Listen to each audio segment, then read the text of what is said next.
Assalamualaikum warahmatullahi wabarakatuh.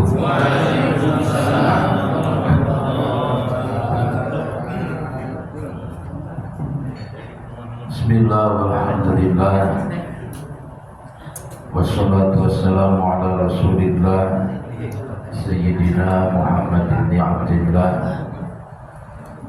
La hawla wa la quwwata illa billah. Amma ba'da. Hadratul mukarramin, para asatid, para hujjaj, para sesepuh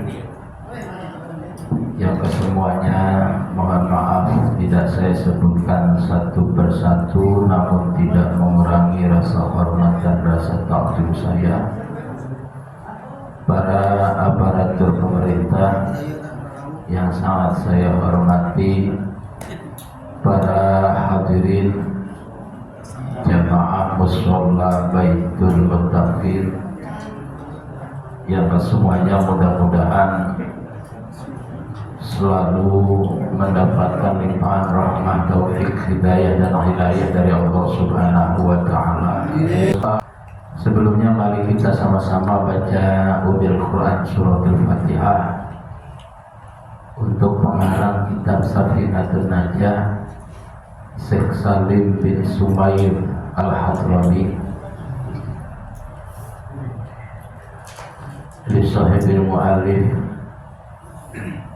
nafa'ana Allah bi'ulumihi wa bibarakatihi wa asrarihi wa masayahu fit hadain wa ala man nawaina min hawaiji dunya wal akhirah. Al-Fatihah.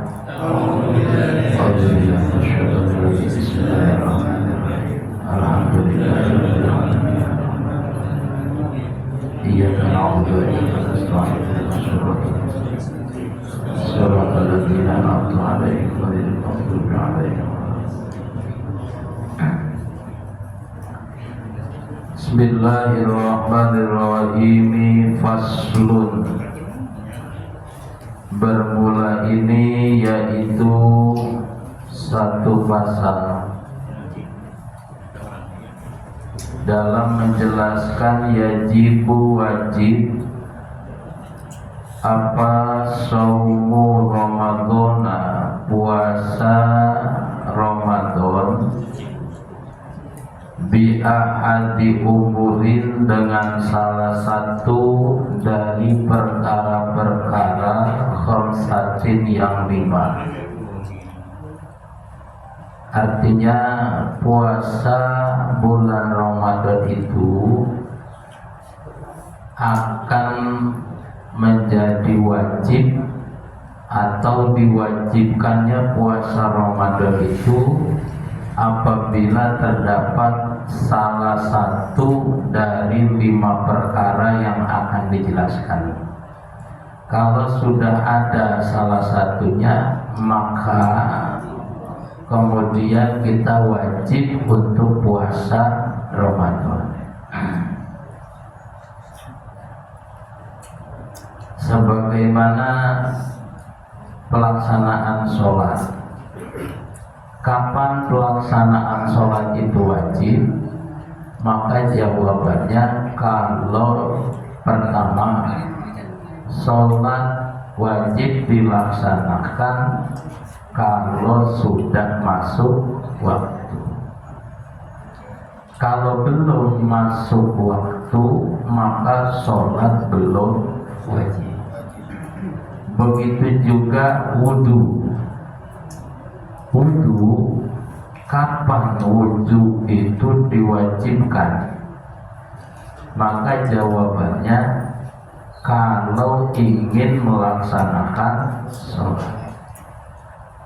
Kalau belum ingin melaksanakan sholat, maka wudhu tidak diwajibkan. Begitu juga puasa. Kapan puasa Ramadan diwajibkan? Jawabannya, kalau ada salah satu dari 5 perkara yang akan dijelaskan. Cuma 5 kok. Cuma 5. insya Allah si jamaah Baitul Muttaqin 5 bisa apa. Tapi tahu dah kalau sambil makan ketan mah.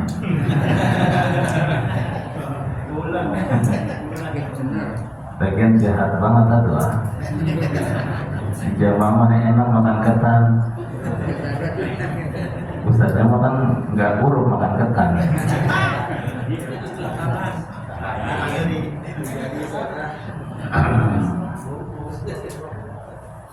Ini namanya penyiksaan ini DKN ini.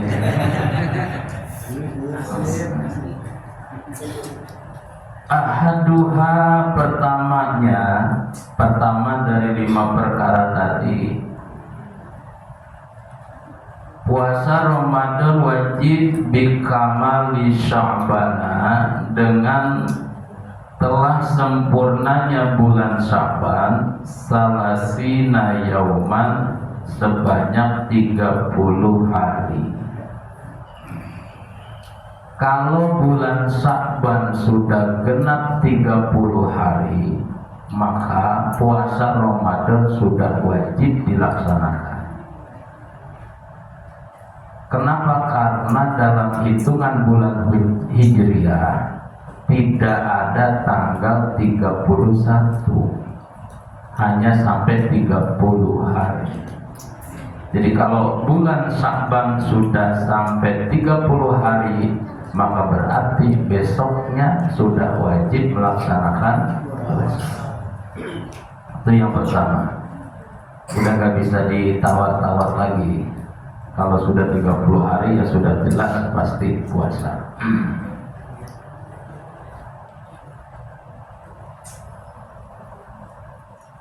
Yang kedua,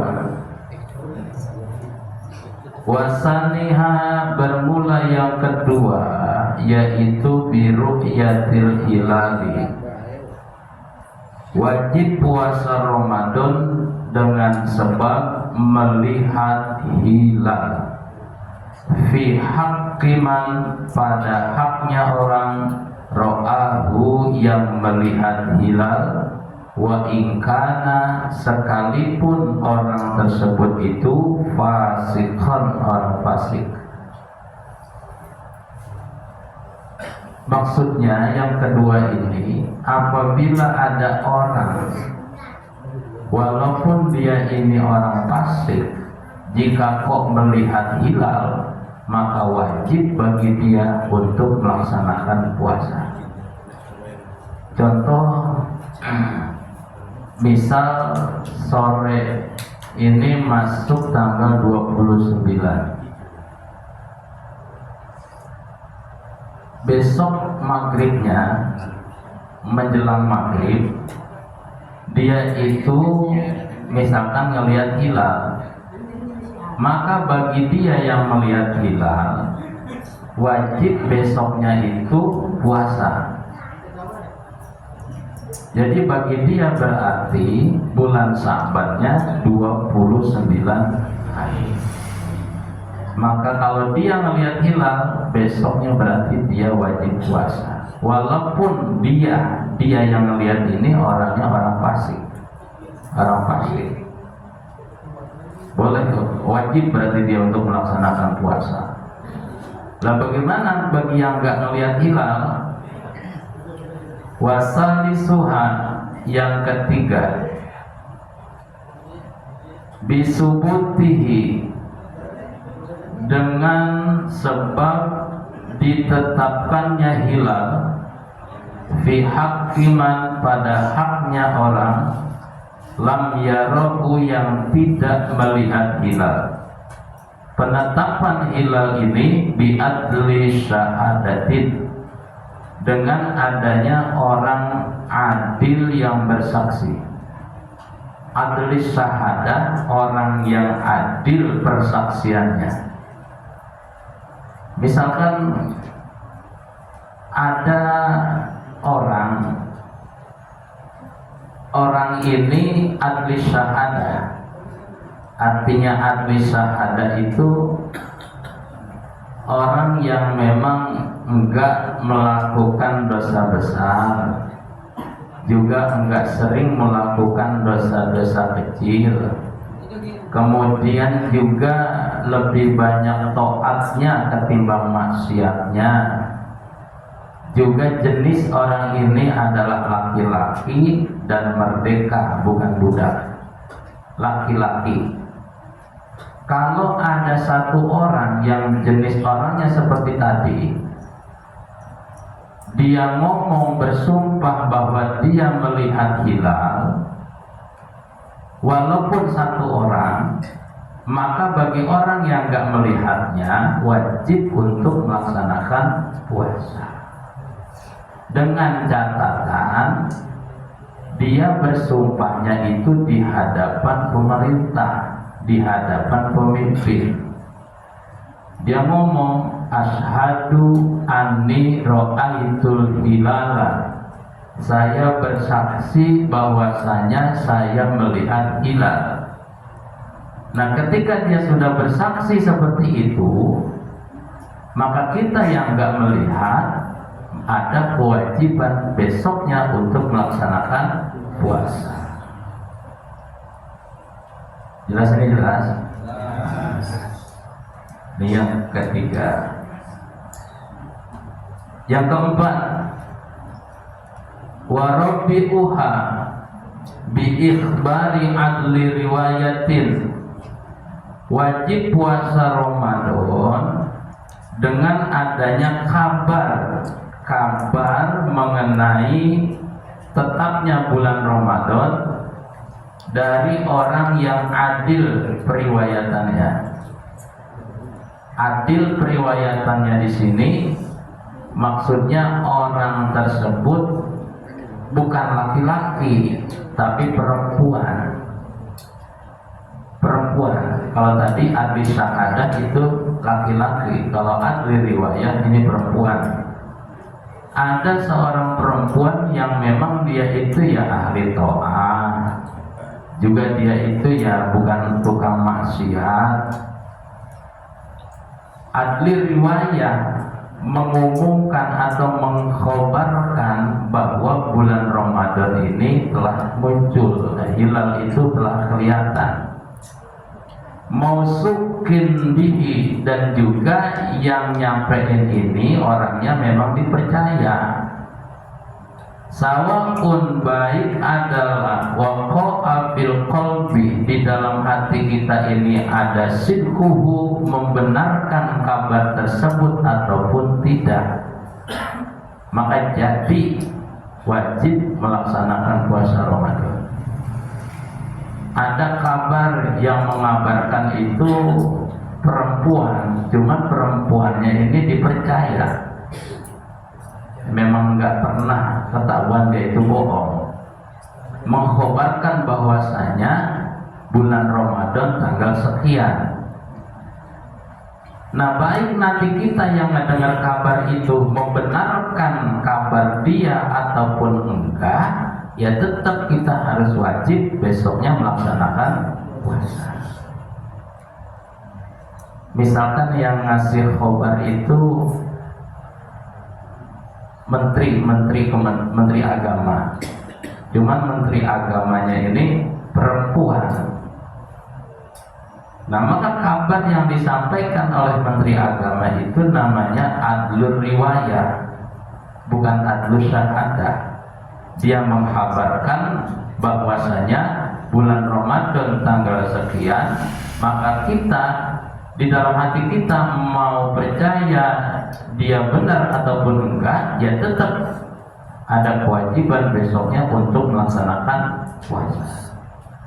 Au ghairi mausukin, atau kabarnya dari orang yang adlur riwayat tapi enggak dipercaya. Misalkan dia orangnya pasif, atau dia itu orangnya atau masih kecil, ngabarin bahwa dia ngelihat hilal, enggak dipercaya.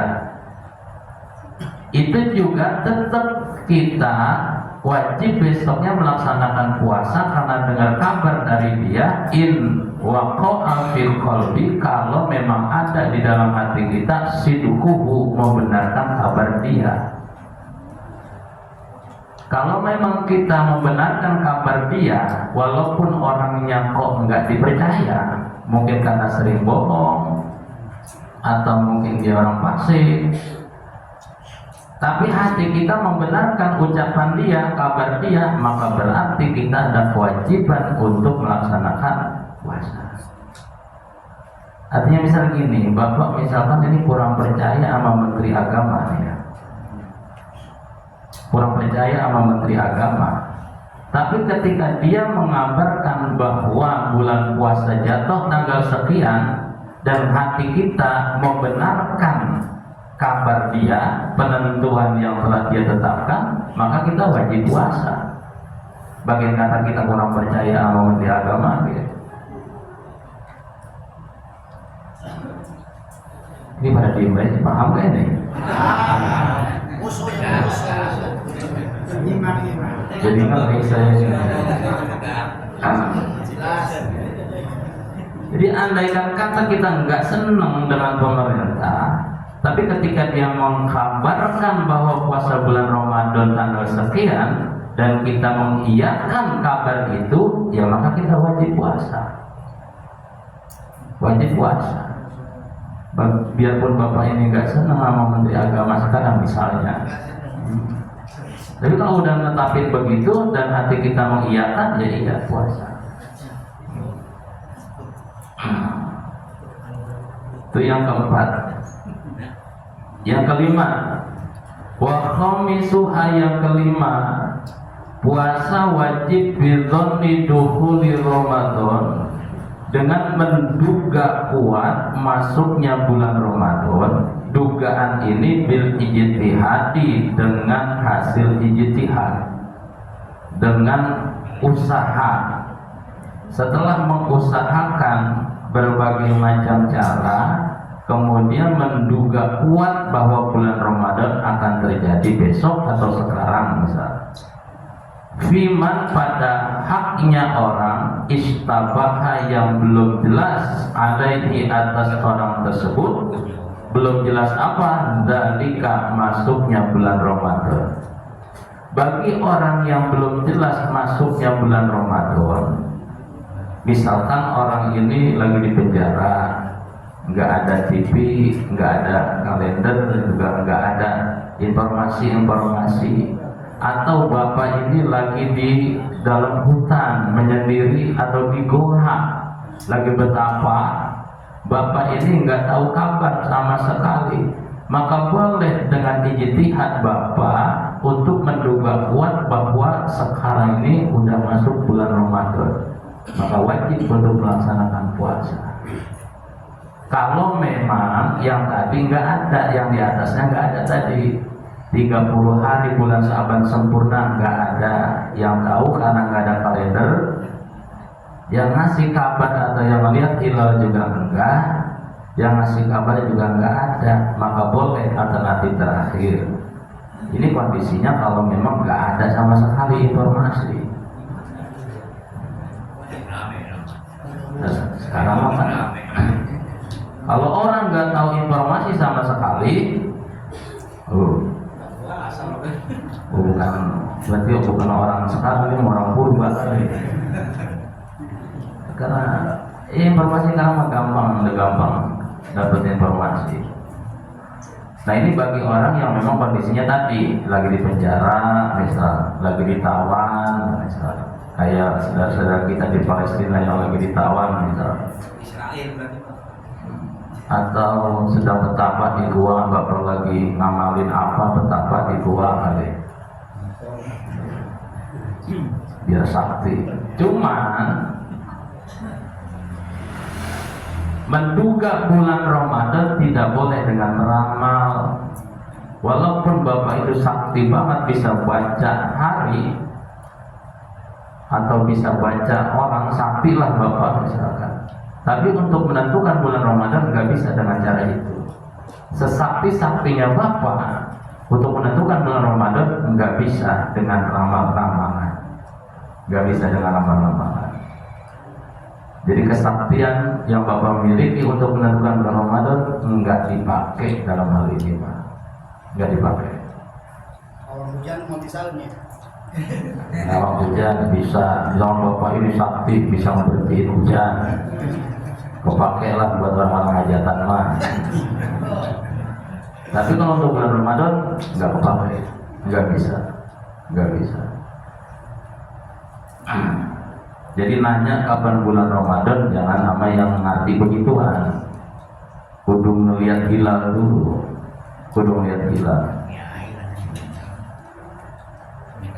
Nah itulah lima hal yang mewajibkan kita untuk melaksanakan puasa.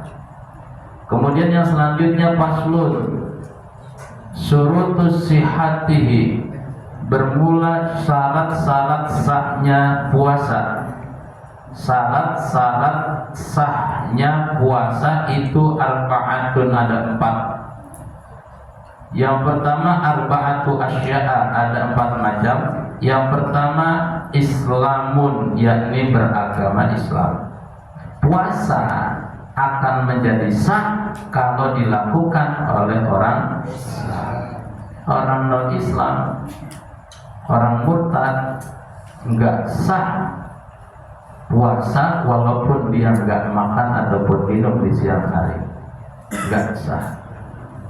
Yang kedua wa aklun, berakal. Orang yang sah puasanya adalah orang yang berakal. Berarti kalau misalkan dia nggak berakal, artinya orang majnun, orang gila, ya berarti dia nggak wajib puasa. Nggak sah puasanya. Walaupun orang gila ini artinya nggak makan, nggak minum di siang hari, ya tetap puasanya nggak sah. Yang ketiga niqaun, wa niqaun bersih min nahwi haidin, dari semisal haid. Bagi perempuan yang haid nggak sah puasanya, bahkan haram bagi perempuan yang haid untuk puasa. Jika ada wanita yang haid siang hari nggak makan dan nggak minum full sampai sore niatnya puasa, itu nggak dibolehkan, bahkan haram. Kalau nggak makan nggak minum niatnya puasa. Jadi orang yang haid, wanita yang haid nggak boleh puasa. Nifas juga nggak boleh puasa. Yang selanjutnya yang keempat wa ilmun, mengetahui apa? Bikaunil waktu, bahwa waktunya adalah qabilan lissaumi, bisa atau menerima untuk dilaksanakan puasa. Jadi sahnya puasa itu kalau kita tahu bahwa hari ini memang boleh untuk dilaksanakan puasa. Jadi kalau kita nggak tahu bahwa hari ini diperbolehkan puasa, maka puasa kita ini tidak sah. Karena memang ada hari-hari di mana kita itu nggak diperbolehkan untuk puasa, seperti hari raya Idul Fitri, Idul Adha, dan juga hari-hari tasyrik, itu nggak boleh untuk puasa. Waktu-waktu itu tidak menerima untuk dilaksanakan puasa. Serajin-rajinnya bapak melaksanakan puasa, pas hari tasyrik mah haram melaksanakan puasa. Tapi rombanya mah kelihatannya jarang yang rajin puasa sih. Tahu aja.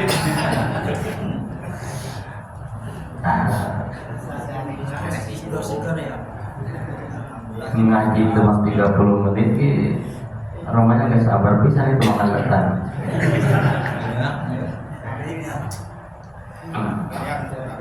Nah itu syarat sahnya puasa. Syarat selanjutnya, lanjut gini. Sedikit. Faslun surutu wujubihi, bermula syarat-syarat wajibnya puasa. Yang tadi syarat sahnya puasa, Yang ini syarat wajib melaksanakan puasa. Itu khamsatu asya'a, ada 5. Yang pertama Islam. Orang yang Islam wajib melaksanakan puasa. Yang kedua watakhlifun, sudah mukallaf alias sudah balik. Usia balik itu menurut Imam Syafi'i sempurnanya 15 tahun usia. Tapi kalau belum 15 tahun kok sudah ihtilam, mimpi basah, berarti sudah ada kewajiban untuk puasa. Bagi perempuan idealnya usia balik itu 9 tahun. Kalau kok sebelum usia 9 tahun udah keluar haid, maka sudah wajib untuk puasa. Berarti yang belum mukallaf, yang belum balik, nggak ada kewajiban untuk puasa. Jadi yang wajib puasa pertama Islam, yang kedua mukallaf. Bapak kalau ngaku Islam wajib puasa. Bapak kalau ngaku sudah mukallaf wajib puasa.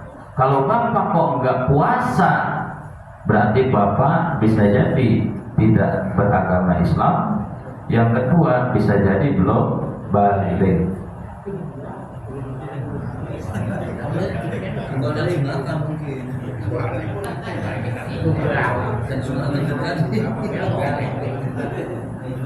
Kalau emang udah merasa balik ya puasa. Tapi kan jamaah kita ini kan udah expired udah Pak. Udah lewat balik udah. Bukan balik, kita mau balik kan.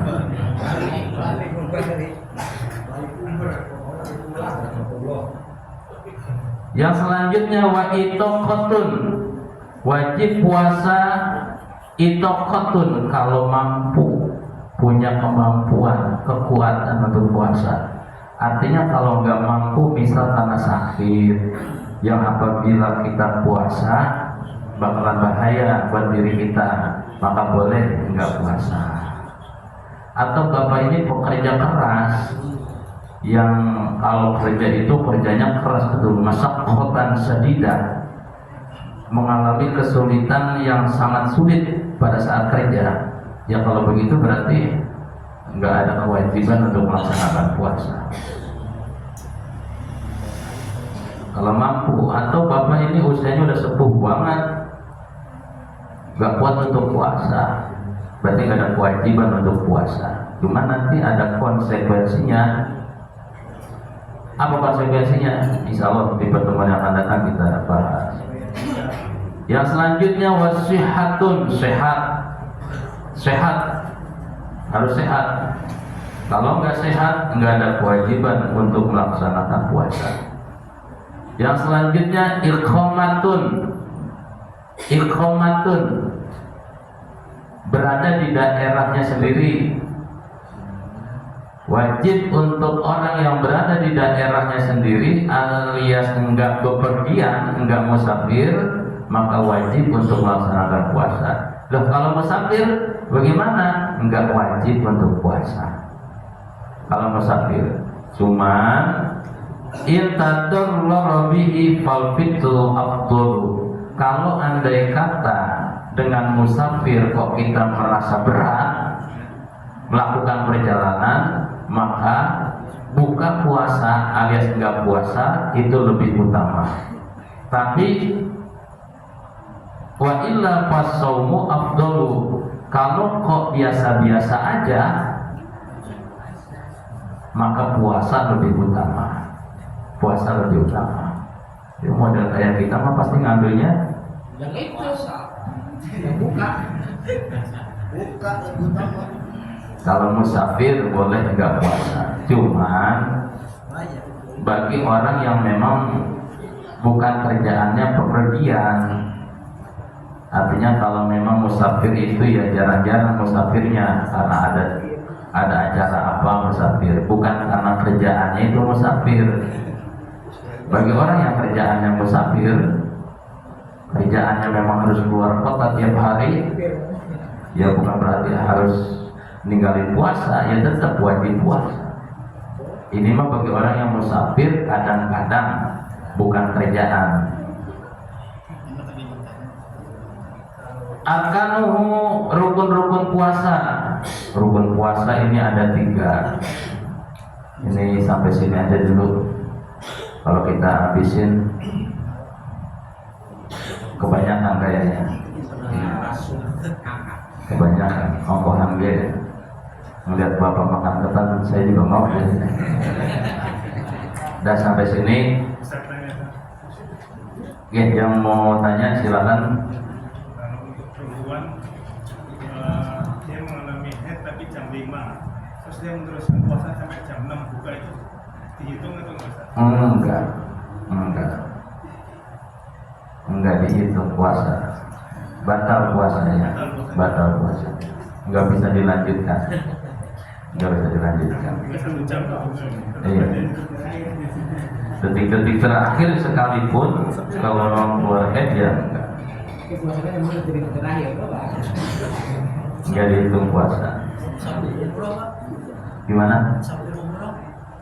Musafir? Bulan puasa umroh, ya tetap puasa. Musafirnya itu karena di sana lebih dari 3 hari. Di sana lebih dari 3 hari.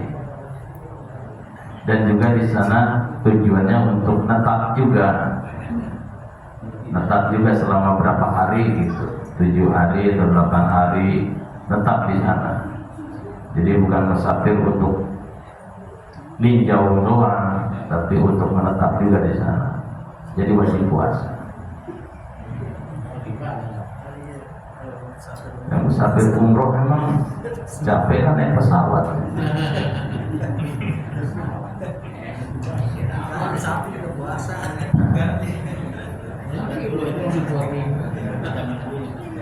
Ya, ada lagi? Yang lain silakan.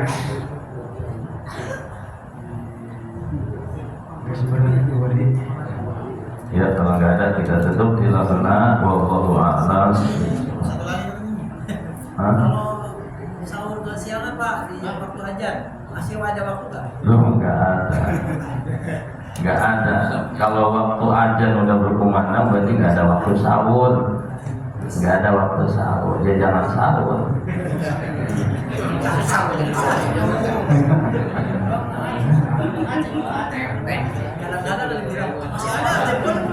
Kalau imsak, iya, walaupun sudah lewat waktu imsak itu masih boleh untuk makan. Tapi kalau sudah waktu subuh nggak boleh untuk makan. Jadi imsak itu cuma sekedar apa ya? Lampu kuning, warning gitu, bahwa subuh dikit lagi. Jadi kalau subuh udah berkumandang, ajar subuh udah berkumandang, udah nggak boleh makan. Bagaimana niatnya? Lalu niatnya malam. Niatnya malam. Nah, nanti kita bahas masalah niat.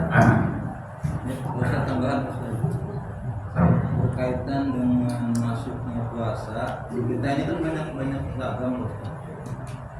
Versi Muhammadiyah, NU, versi.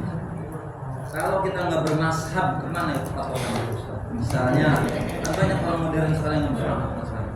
Saya nggak ulama, penting bukan dari hadis.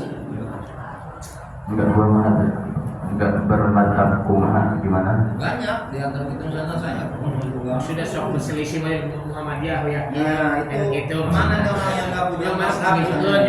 Kemana ngikutnya ini? Banyak versi itu.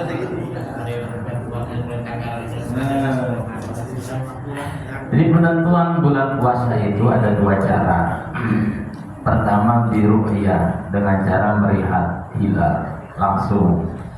Yang kedua bila hisab, dengan hitungan-hitungan.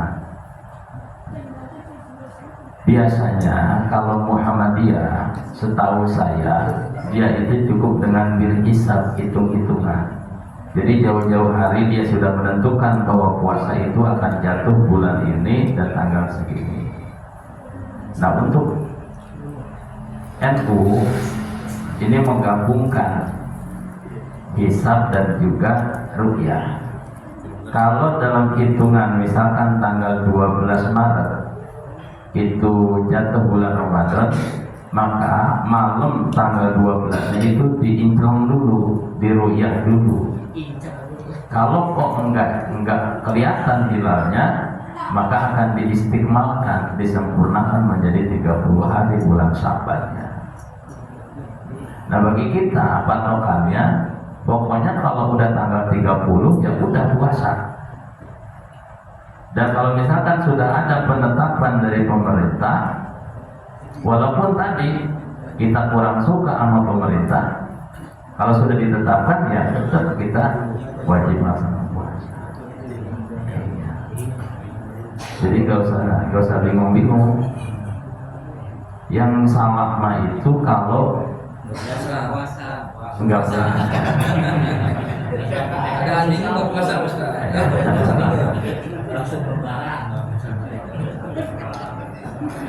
Jadi kita berbeda-beda karena memang metodenya beda-beda. Dan juga kadang penglihatan hilal di satu titik dengan titik yang lain, di satu daerah dengan daerah yang lain itu tidak sama. Juga bisa yang kadang di sini kelihatan, di sana nggak kelihatan. Oke, baik. Kira-kira ada lagi? Cukup. Ya ada. Sekian billahi taufiq wal hidayah. Wassalamualaikum warahmatullahi wabarakatuh. Waalaikumsalam warahmatullahi wabarakatuh.